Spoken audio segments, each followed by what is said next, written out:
चरिसो हरिहंताणम्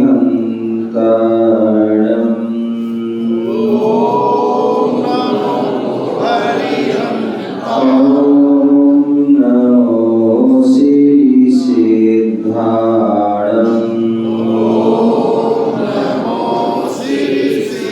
ॐ नमो हरियाणम्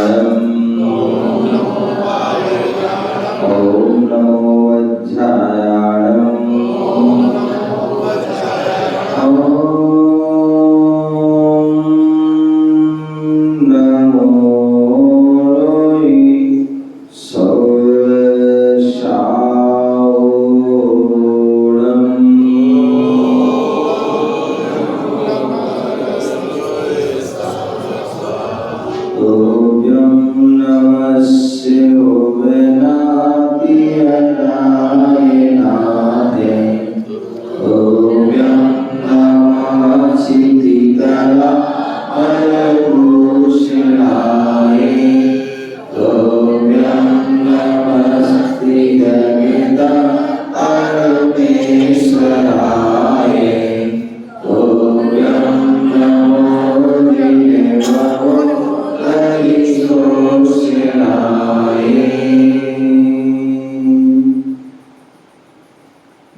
विराग सिंधु के चरण में हो मेरा भवनाथ, हो मेरा भवनाथ, हो मेरा भवनाथ। बोले अनंत सिद्ध परमेश्वर श्री भगवान की जय।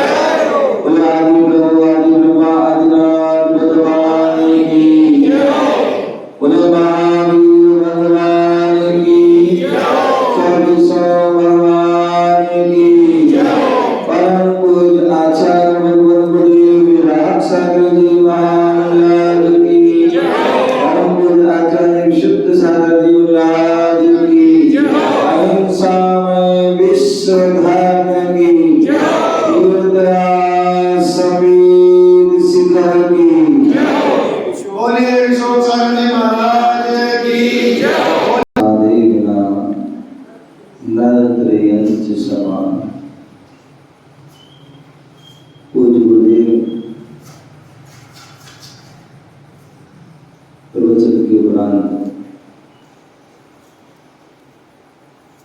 जनवाणी स्थिति के लास्ट में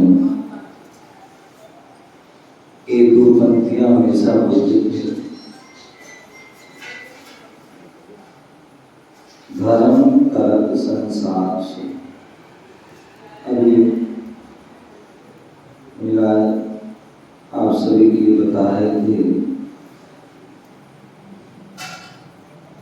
कि 10 लक्षण पर प्रारंभ हो गए हैं।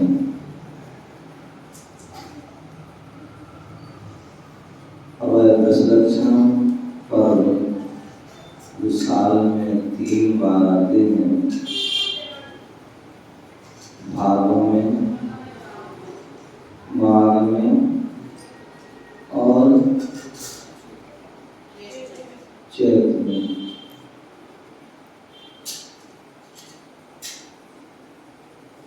कि संसार में अनेक पर्व हैं, लेकिन जैन धर्म के पर्व जो है अलग हटके। अन्य लोग जितने भी पर्व आते हैं उनमें क्या करते हैं, बढ़िया सुंदर सुंदर बढ़िया नए वस्त्र पहनते हैं, बढ़िया से बढ़िया प्रेम जी पकवान बनाते हैं,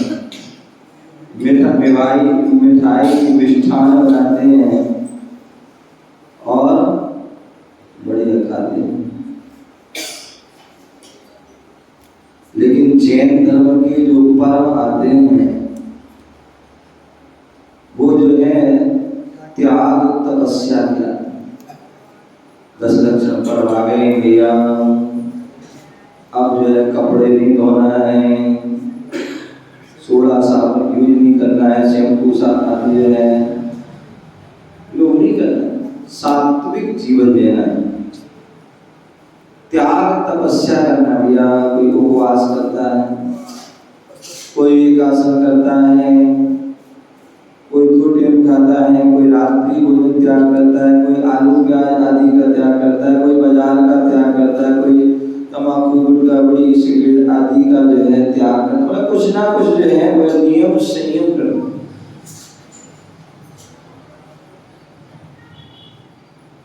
पर वो जो है हमारी आत्मा को पावन करने आते हैं, नर से नारायण बनाते हैं, पावन से परमात्मा बनाते हैं। पर्व के माध्यम से हम अपनी आत्मा को श्रृंगारित करते हैं। जैसे सामान्यता है, हमारी माता बहन बैठी हैं, जब कहीं जाना हो शादी वगैरह में तो क्या करती हैं? श्रृंगार करती हैं, करती नहीं करती? बढ़िया से बढ़िया साड़ी, कोई साड़ी पहनेगा, कोई लहंगा पहनेगा, पता नहीं क्या क्या चीज आती है पहनती है, फिर बिंदी लगाएंगी और हार वगैरह भी पहनेंगी, कोई चूड़ी गई है, बिछोई आदि अब कितने सारे जो उनके आभूषण हैं, उन आभूषणों को है धारण करती, सजती, श्रृंगार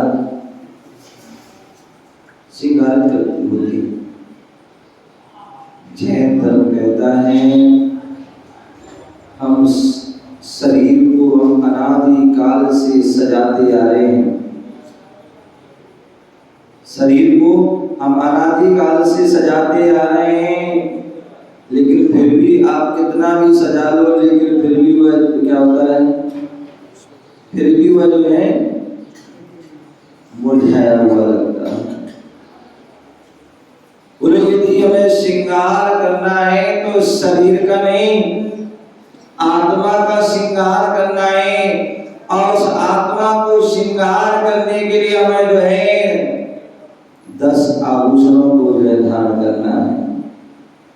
क्या आपने कितनी ही जो है, कितनी ही आपने अच्छे से बड़े से बढ़िया वस्त्र पहन ली और आभूषण भी पहन ली, लेकिन आपका यदि सोच अच्छा नहीं है, क्या आपके भाव अच्छे नहीं है, तो आप भी अच्छे नहीं है। और आपके वचन अच्छे नहीं है तो आपकी वह शोभा बेकार है। जी क्या यदि जो है हमारे वचन अच्छे नहीं, वचन मधुर नहीं है, तो आप कितना भी श्रृंगार कर लेना, कितने भी आभूषण कर लेना, लेकिन फिर भी आप जो है खूबसूरत नहीं, अपनी बदसूरत नहीं, क्योंकि आपके वचन जो है, वचन जो है मधुर नहीं। यदि कौवा का को देते हैं, कौवा का को लेते हैं, कोयल का को दे, मीठी वाणी बोलकर सबका मन हर ले। कोयल भी काली है, कौवा भी काला है, दोनों, कौवा भी बोलता है, कोयल भी बोलती है, लेकिन कौवा का कोई सुनना नहीं चाहता है और कोयल को हर कोई सुनना चाहता। कहीं से आवाज आए व्यक्ति कोयल की तो व्यक्ति वहां अपने आप खिंचा चला जाता है, और जहां कौवा की आवाज आए वहां से दूर भाग जाता है। कौवा किसी का कुछ लेता नहीं है, कोयल किसी को देती नहीं है, लेकिन फिर भी अपनी मधुर वाणी से सबको अपनी ओर आकर्षित करती है। तो उसी प्रकार व्यक्ति जो है, आप जितना भी श्रृंगार करने, कितने से बढ़िया से बड़ा आप वस्त्र पहन लें। जरूरी नहीं कोई व्यक्ति आपके पास आकर्षित हो, लेकिन आपने किसी को मधुर आवाज में आवाज दे दी, मधुर शब्द बोल दिए, तो व्यक्ति जो है अपने आप खिंचा जाता। तो इसलिए जो है मधुर हमारे जो पर्व है, वह पर्व जो है हमारे पवित्र करने वाले होते हैं। तो हमें उत्तम क्षमा के माध्यम से अपनी जो है आत्मा का श्रृंगार करना है। उत्तम मार्गों के माध्यम से हमें उसको संचालित करना है। उत्तम आदर, उत्तम शौच, उत्तम संयम, उत्तम तप, उत्तम त्याग, उत्तम आकिंचन, उत्तम ब्रह्मचर्य, ऐसे उद्देश्य जो है धर्म रूपी आभूषण है, उन आभूषणों से श्रृंगार कीजिए। आप लोग बढ़िया से बढ़िया सुंदर सुंदर से सुंदर कपड़े पहनते हैं, लेकिन फिर भी खूबसूरत नहीं लगते हैं। डेली नहाते हैं, स्नान करते हैं, खूब जो है साबुन लगाते हैं, सोडा लगाते हैं, शैम्पू लगाते हैं, क्रीम लगाते हैं, पाउडर लगाते हैं, नेल पॉलिश, लिपस्टिक, पता नहीं क्या क्या करते हैं, लेकिन फिर भी आपका जो है चेहरा शरीर जो है मुरझाया होता है। साधु संत कभी स्नान नहीं करते हैं, कभी सोडा नहीं लगाते हैं, कोई साबुन नहीं लगाते हैं, कोई क्रीम पाउडर नहीं लगाते हैं, लेकिन फिर भी उनका शरीर चमकता है, उनका दमकता है, एक उनकी तेज, उनका एक आभा होती है। क्यों? तुम्हारी क्यों नहीं है? इतना सब कुछ करने के बाद भी कुछ नहीं है, उनका कुछ भी नहीं करे, फिर भी है। क्यों? संयम की चमक है, तप की चमक है, साधना की चमक है, और इसके माध्यम से जो है आप देखिए कितने साधु ग्रंथ भी होते हैं, जवान भी होते हैं, काले भी होते हैं, गोरे भी होते हैं, सब प्रकार के होते हैं, लेकिन फिर भी उनके शरीर से चमक, एक आवाज, उनकी जो है ताप अपने आप खींचे चला, अपने आप खींचा। कैसी? बोले वो वैसी होता है जैसे आपने देखा होगा, सुनील भाई, आपने देखा होगा बगीचा होता है, गार्डन, और इस गार्डन में अनेक प्रकार के फूल लगते हैं। क्या लगते हैं? फूल। और जब फूल लगते हैं तो उनकी खुशबू जो है चारों ओर फैलती है, और जब खुशबू फैलती है तो तुम्हारे को जो है जो भौरे होते हैं वो स्वतः ही चले जाते हैं, उन्हें बुलाना नहीं पड़ता है कि भैया आप आ जाओ, आप आ जाओ, आप आ जाओ। उसी प्रकार जहाँ संयम का जो है बाग लगता है, जो संयम का फूल लगता है, और जब संयम के फूल की जो खुशबू फैलती है, संयमी की जो खुशबू फैलती है, तो फिर जो है भक्त रूपी भौरे अपने यहाँ आ जाते हैं। हमारे गुप्ता जी मालूम पड़ा को महाराज श्री आ रहे हैं, दौड़े दौड़े आ गए, दौड़े दौड़े आ गए, अपने आप में किसी को बुलाना नहीं पड़ा। इतने सारे जो भक्त लोग यहाँ बैठे हुए अपने आप आ गए किसी को, और उस फूल का जो है पराग हम सब ले रहे हैं। इस संयम का पराग, साधना का पराग, तप का प्रभाव जो है पराग है, और ऐसा वह पराग, ऐसा उसका जो है रसा स्वादन कर रहे हैं जो दुनिया के और कहीं मिलने वाला नहीं है। तो धर्म करत संसार, ऐसे उस धर्म हुए आज से। बोले धर्मात्मा कौन है? धर्मात्मा कौन है? आचार्य समंतबद्ध स्वामी कहते हैं, ना धर्मो धार्मिके बिना।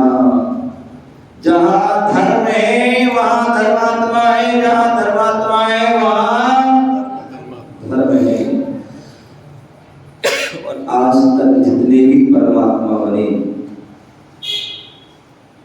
वो जिन्होंने धर्म को धारण किया, धर्म को धारण किया, वही धर्मात्मा बने और वही आगे चल करके परमात्मा बने हुए। धर्म करत संसार। जीवन में हम चाहते हैं कि हमारे लिए सुख की प्राप्ति हो, क्या हो? जीवन में हमें कितने सारे लोग आते हैं, आसान है, ये विघ्न आ गया, ये परेशानी आ गया, ये कष्ट आ गया, ये पीड़ा है। ये सब उनको ही होती है जो धर्म से दूर रहते हैं, जो धर्मात्माओं से दूर रहते हैं, वो भी परेशान रहते हैं। और जो धर्म और धर्मात्माओं के निकट रहते हैं, वो कभी परेशान दुखी नहीं होते। और यदि दुखी है, परेशान, अन्यथा धर्म करत संसार सुख। जो धर्म करता है ऐसे उस जीव के लिए संसार के सारे सुख मिलते हैं। संसार का ऐसा कोई सुख नहीं है जो उसे ना मिले।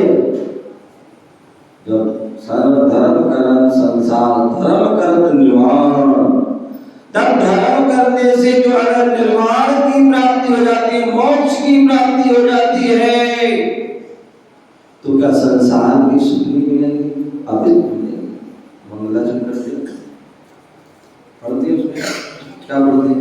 ओंकारं बिंदु संयुक्तम नित्यम ध्यायन्ति योगिना कांतं मोक्षदं चेत् ओंकाराय।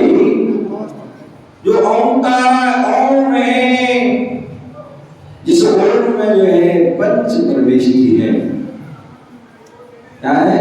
पंच प्रविष्टि। ऐसी उस पंच परमेष्टि को जो ध्यान करता है, उसका जो है चिंतन करता है, उसका मनन करता है, उसका स्मरण करता है,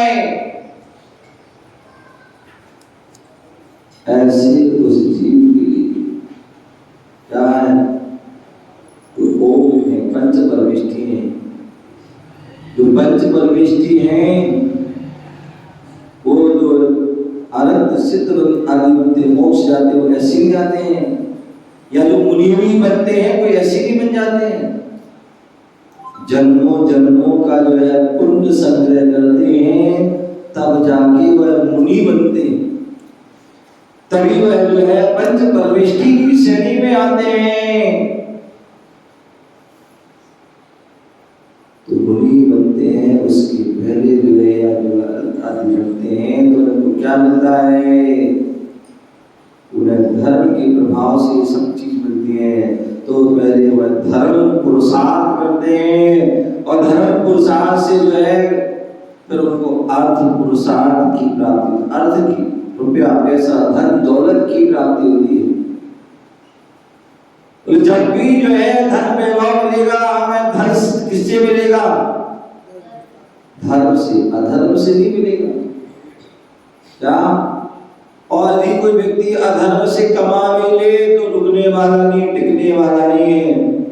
जैसे आएगा उसे रोज नंबर 2 का है, नंबर 2, नंबर 3, नंबर 4 ये प्रकार का नहीं धन कमाते हैं। लेकिन वो धन भी जैसा आता है वैसा ही चला जाता है। ईमानदारी से जो हम कमाते हैं, वो थोड़ा कमाओगे वो भी हमारी बरकत करेगा, और बेईमानी से हम कमाएंगे तो कितना भी कमा लेना, मूड को भी लेके चला जाएगा। तो इसलिए धर्म करत संसार सुख। धर्म करते हैं तो बोले धर्म पुरुषार्थ किए, उससे हमें अर्थ पुरुषार्थ मिलेगा, और अर्थ पुरुषार्थ मिलेगा तो उससे हमें जो है काम पुरुषार्थ। बहुत से लोग आते हैं, बोले महाराज शादी की, बच्चे की शादी भी हो रही। पहली बात तो मैं सोचता हूँ विचार करता हूँ कैसे अज्ञानी प्राणी है, किसके पास आए हैं, किसके पास आए कहने के लिए जिन्होंने स्वयं नहीं किया है वो तुम्हारा क्या है? लेकिन ठीक है, तो यहाँ वहाँ जाने से अच्छा है कम से कम 3 लोग के नाम के पास जाए, गुरु के पास जाए, और गुरु के पास जाओगे, उनकी अर्चना करोगे, उनकी आराधना करोगे तो उसे पुण्य का अर्जन होगा, और पुण्य का अर्जन, पुण्य से ही सब कुछ, पुण्य फला अर्हंता, जब पुण्य के फल से अनंत पद की प्राप्ति होगी तो क्या इस छोटी मोटी चीज नहीं मिलेगी? जरूर मिलेगी। तो पहले धर्म पुरुषार्थ, उसके बाद अर्थ पुरुषार्थ, और उसके बाद काम पुरुषार्थ। जिसके पास धर्म है, धन है, तो निश्चित ही उसे अर्थ भी, काम पुरुषार्थ की वस्तु भी मिलती है।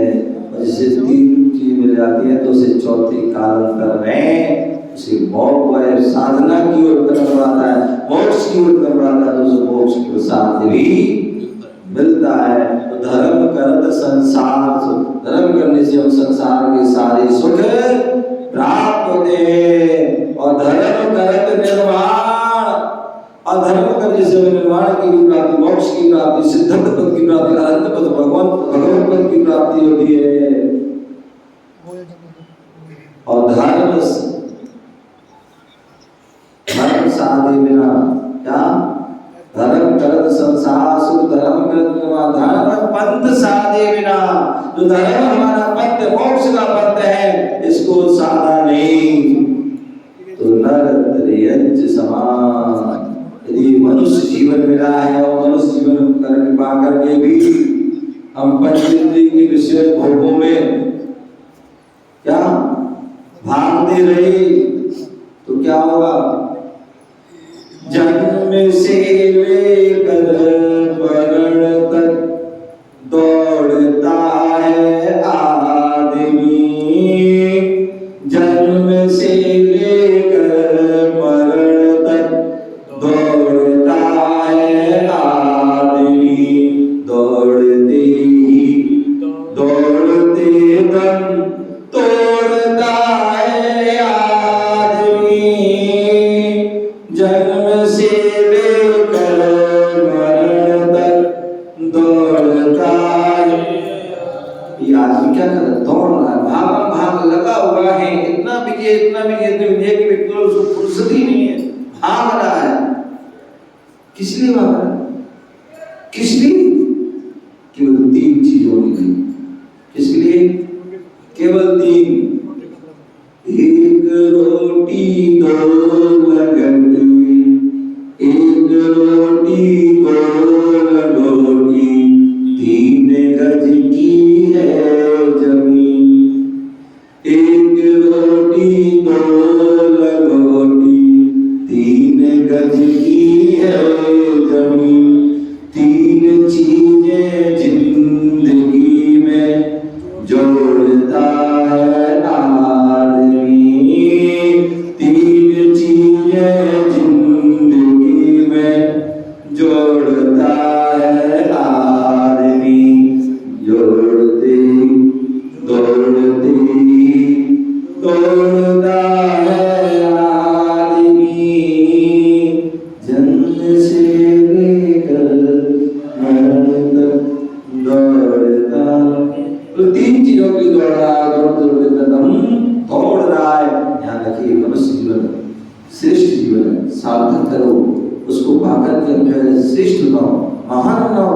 नर से हम नारायण बना सकते हैं, अन्यथा नर से हम नारकी भी बन सकते हैं, नर से जो है हम प्रभु भी बन सकते हैं, और नर से हम पशु भी बन सकते हैं। जैसा हम कर्म करेंगे वैसा ही हमें फल मिलेगा।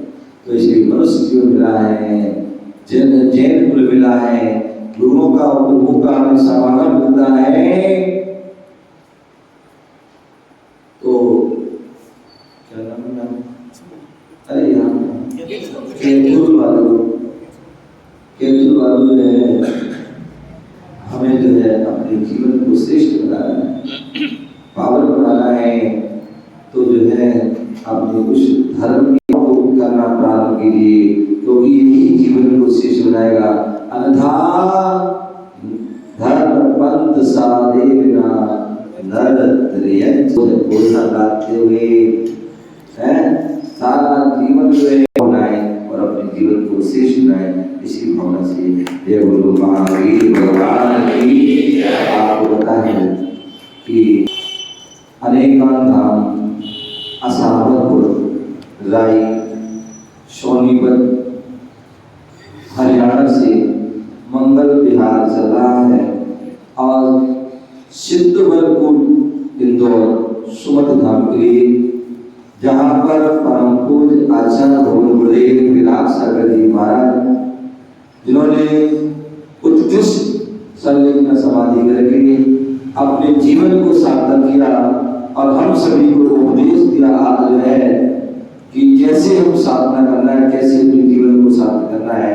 ऐसे गुरुदेव की जो आचार्य पद जो है आचार्य विशुद्ध सागर जी को पूरा पट्टाचार्य को पद का कार्यक्रम समारोह कार्यक्रम है और उसके लिए जो है मंगल विहार यहाँ से चल रहा है और उसी विहार की जो है श्रृंखला में यहाँ के धूल भी जो है यहाँ पर आना हुआ और यहाँ पर जो है भगवान आदिनाथ, भगवान महावीर स्वामी उनके समोसन के दर्शन करने का, पार्श्वनाथ के समोसन के दर्शन करने का सौभाग्य प्राप्त हुआ। आपको भी दर्शन लाभ हुआ।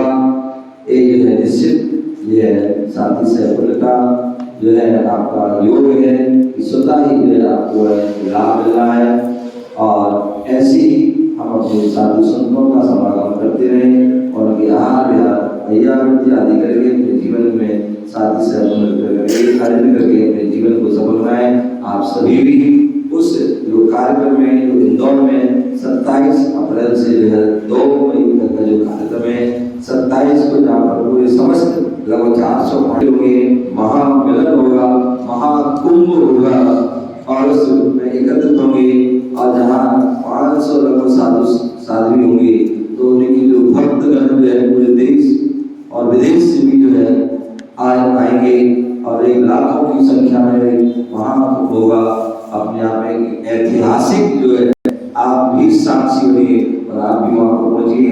30 अप्रैल अक्षय तृतीया के दिन जिस दिन आदिनाथ विराज का प्रथम आगमन हुआ था, उस दिन जो है पट्टाचार्य प्रदान किया जाएगा, जिसमें लगभग 16 आचार्य जो है वहाँ लगे, उपाध्याय, मुनि आदि सभी आदि चतुर्विद संघ और हजारों वृत्ति लोग और लाखों ग्रस्त हो रहेंगे। ऐसे इस कार्यक्रम में आप भी पहुँचें और अपना पुण्य करें। यही आज यहाँ बनाना हुआ। आज ठीक शाम को 4:15 बजे लगभग यहाँ से जो है चांद खेड़ी आदिनाथ भगवान की जो है दर्शन के लिए मंगल विहार हुआ। आप सभी अपने कर्तव्यों को दायित्व ध्यान रखते हुए उस मंगल विहार में भी शामिल हो। 5 तारीख को वहाँ मंगल प्रवेश होगा, वहाँ पर भी चाहे तो आप पैदल भी मंगल विहार में चल सकते हैं और जो उसमें समर्थ नहीं है तो 5 तारीख को आप जो है अपनी व्यवस्थाओं के माध्यम से वहाँ करके देव साधु का दर्शन कर दिव्या। बोले महावीर भगवान की जय हो।